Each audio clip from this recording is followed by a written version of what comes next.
क्या आप जानते हैं कि चीन के अंदर एक ऐसा कानून बना दिया गया है जिसकी वजह से वहां के जो लड़के हैं उन्हें लॉन्जरी पहनना पड़ रहा है, लड़कियों के अंडरगारमेंट पहनना पड़ रहा है। और बड़ी संख्या में चीन के अंदर लड़के हैं जो इन दिनों लॉन्जरी पहने घूम रहे हैं। उनकी फोटोज आ रही हैं, वीडियोस वायरल हो रहे हैं। देखिए, सुनने में थोड़ा अटपटा है।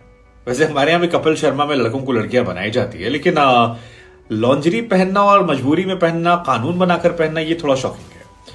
तो आज इस खबर के साथ साथ हम आपको बताने वाले हैं चीन में 5 ऐसे कानून के बारे में जो अजीबोगरीब और कुछ तो ऐसे जिनको सुनकर आप कहेंगे यार इसके पीछे लॉजिक क्या था।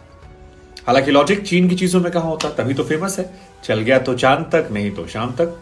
तो कानून नंबर 1। दरअसल चीन में इन दिनों लाइव स्ट्रीम शॉपिंग का ट्रेंड शुरू हो गया। Live stream shopping online shopping का अपडेटेड वर्जन है, जहां पर आप कोई सामान खरीदते हैं तो आपके सामने एक इंसान ट्रायल करता है, आप उससे सवाल पूछ सकते हैं, उससे उसके बारे में जानकारियां ले सकते हैं।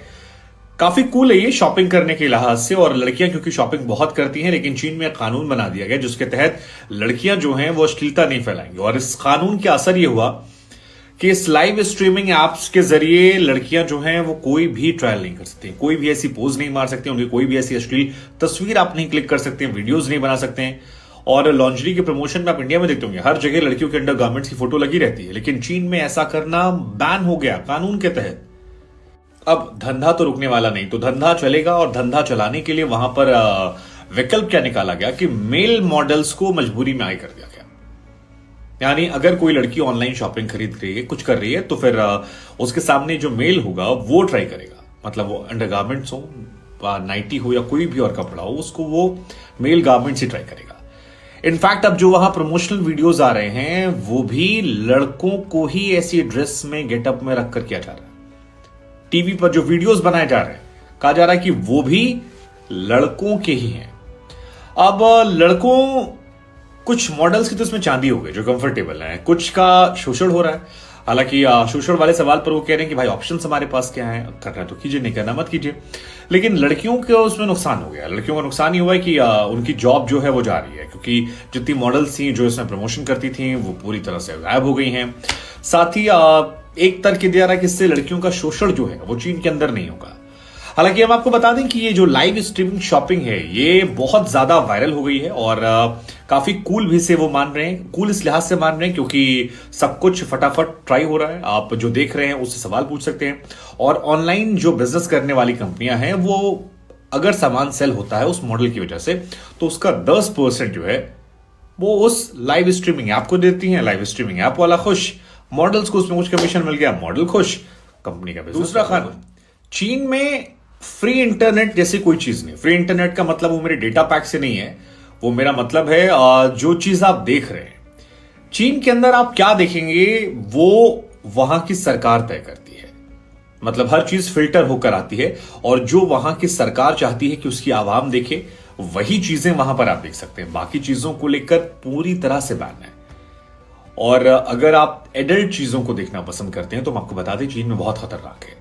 1-2 दिन नहीं बल्कि 3 साल की सजा हो जाएगी अगर आप दाएं बाएं किसी तरीके से प्रॉक्सी करके आप एडल्ट चीजें देखना चाहेंगे। देखिए, बहुत सारे लोगों का यहां पे रिएक्शन आ रहा है कि अब हम चीन नहीं जाएंगे, हम जहां हैं वहीं खुश हैं।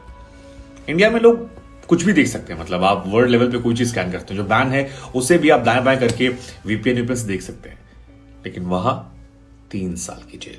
दूसरा, अगर चीन में आप बीमार पड़ते हैं और आपको डॉक्टर से कंसल्ट करना है तो वहां ये हिसाब नहीं है हाँ डॉक्टर साहब हम आ गए या चाचा हमारे विधायक हैं हमको दिखाना है। वहां पर अगर आपको ऑनलाइन करना है तो पहले आप ऑनलाइन रजिस्ट्रेशन टिकट लीजिए। मतलब आप ऑनलाइन फॉर्म फिल कीजिए, उसमें आपको एक टिकट लेना पड़ेगा, फीस जमा करनी पड़ेगी, फिर आप देखेंगे। अगर आप ऑफलाइन जा रहे हैं तो जो टिकट की लाइन है वहां लगिए, उसके बाद जब टोकन मिलेगा तब आपको दिखाने को मिलेगा। उसके पहले गुरु आपकी एंट्री नहीं है, चाचा विधायक काम नहीं आएगा। आपको जानकर हैरानी होगी कि वहां पर आप चिल करने के लिए वीडियो गेम भी नहीं खेल सकते हैं। मतलब वीडियो गेम्स पर पूरी तरह से चीन के अंदर पाबंदी है। क्या लॉजिक है, क्यों ऐसा कर रहे हैं? चल गया तो चांद तक, नहीं तो शाम तक। चीन है भाई, उल्टा सीधा खा पी के कोरोना दे दिया, तो वीडियो गेम बैन करने पे आप क्या कर लेंगे? चीन में एक रिवॉल्यूशन हुआ था, ट्यूनीशिया जैस्मिन रिवॉल्यूशन। आपको ये जानकर हैरानी होगी कि चीन सरकार ने इसके बाद एक ऐसा फैसला लिया जो लोगों की समझ से परे है। मतलब चीन के बड़े शहर जो है, बीजिंग, शंघाई जैसे शहर जो है, वहां पर आपको जैस्मिन नहीं मिलेगा। सरकार ने बैन कर रखा है इस फूल पर कि नहीं, ये फूल अलाउड नहीं है। और दुकानों पर तो छोड़िए, चीन में इंटरनेट पर भी इस शब्द के इस्तेमाल पर, सर्च पर मनाही है। क्या आप अपने को बहुत आजाद फील कर रहे होगे ना अभी कि हम जिस देश में, यहां कितनी आजादी है, मतलब कुछ भी कर्म कांड कर लेते हैं। सोचिए, शब्द पर बैन कर दिया है। मेरे हिसाब से लॉजिक फिर मुझे, और सबसे अजीबोगरीब तो वहां का हुकू रेजिडेंशियल सिस्टम है।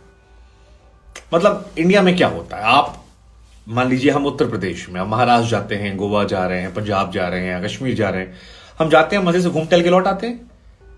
लेकिन वहां ऐसा हिसाब किताब नहीं है। वहां पर हुकू सिस्टम जो है फॉलो करना पड़ेगा। और इस सिस्टम कहता है कि अगर आप 3 दिन से ज्यादा किसी भी शहर में रहने को जा रहे हैं तो फिर आपको एक रेजिडेंशियल परमिट बनवाना पड़ेगा कि गुरु यहां पर आप जा रहे हैं। आप ऐसे ही नहीं रह सकते किसी और शहर में किसी वजह से। कहते हैं कि माइग्रेशन की वजह से ऐसा उन्होंने फैसला किया, लेकिन वाकई में टिकट बनवाना पड़ेगा या रेजिडेंशियल अप्लाई करना पड़ेगा? मतलब आप में से कितने लोग होंगे जो कि शहर में रह रहे होंगे, उनका होम टाउन कहां पर हो, किसी को लेना देना ही नहीं। हमारे यहाँ तो जिस शहर में जाओ वहां पर आपका आधार वधार बन जाता है। ये अजीबोगरीब नियम है। लेकिन सबसे अजीबोगरीब लग रहा मुझे वो जो लड़कों को लॉन्जरी पहनाना शुरू कर दिया है। 10% कमीशन है बेचारे लॉन्डे।